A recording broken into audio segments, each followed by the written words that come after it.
Pokiaľ niekto ide vytvárať svoj digitálny produkt, tak u nás nájde všetky potrebné expertízy na to, aby s nami dokázal vytvoriť tento digitálny produkt. Od jeho úplného začiatku konzultácií, jeho nápadu alebo myšlienky, ktorú potrebuje zrealizovať, až cez dizajnovanie, dokonalé UX, UI, implementáciu na rôznych platformách, po prevádzku, prípadný support a samozrejme k tomu nemôže chýbať spracovanie dát, čiže nejaká business intelligence, tak, aby dokázal pokryť celý svoj biznisový skop. Hlavnou výhodou práce so spoločnosťou, ako sme my, v prípade tvorby digitálneho produktu, je ten, že klient komunikuje s jedným a tým istým tímom od začiatku až po koniec, po prevádzku, po support, aj po ďalší rozvoj toho daného systému. Zároveň je tam veľkou pridanou hodnotou to, že sa tam zefektívňuje komunikácia medzi jednotlivými tímami. Zákazník nemusí hľadať rôznych dodávateľov a každý v tomto odvetví určite pozná, že práve integrácie s rôznymi spoločnosťami sú veľakrát tie časovo najzložitejšie. Takže tuto je to všetko pod jednou strechou. Myslím si, že tak dokážeme deliverovať kvalitné digitálne produkty, na ktoré máme seriózny dopad.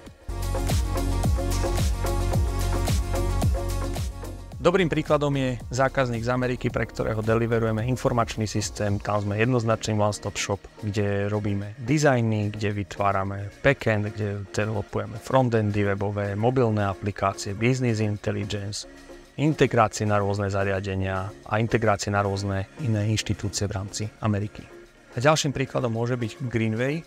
Spolupracujeme už niekoľko rokov práve na súčasti tvorby digitálneho produktu mobilných aplikácií, kde vytvárame UX, UI, aktívne konzultujeme celé nápady, pripravili sme MVPčko a developujeme natívne iOS a Android aplikácie, supportujeme, prevádzkujeme. Tým, že sme software house, tak zákazníkov máme v podstate viacej, ale to treba považovať aj za výhodu, pretože ten knowledge, ktorý získame z rôznych zákaziek, dokážeme prepoužívať a tým získavame pomerne vysokú úroveň expertízy v rôznych oblastiach.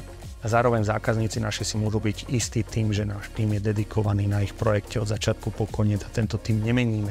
Pokiaľ príde klient z nejakej industry, tak sa snažíme vyskladávať tým tak, aby ten doménový knowledge tam bol čo najväčší už z predošlých projektov. Aj teraz máme taký príklad, prišiel zákazník, že by potreboval nejaký špecifický dochádzkový systém do nejakej výrobnej fabriky a do tohto projektu sme zainvolovali vlastne ľudí, ktorí na podobných projektoch predtým robili, ktorí poznajú, ako prebiehajú výrobné procesy v takýchto spoločnostiach. Takže tie otázky sú z našej strany ďaleko viac relevantné, ako keby sme prišli bez úplného knowledge.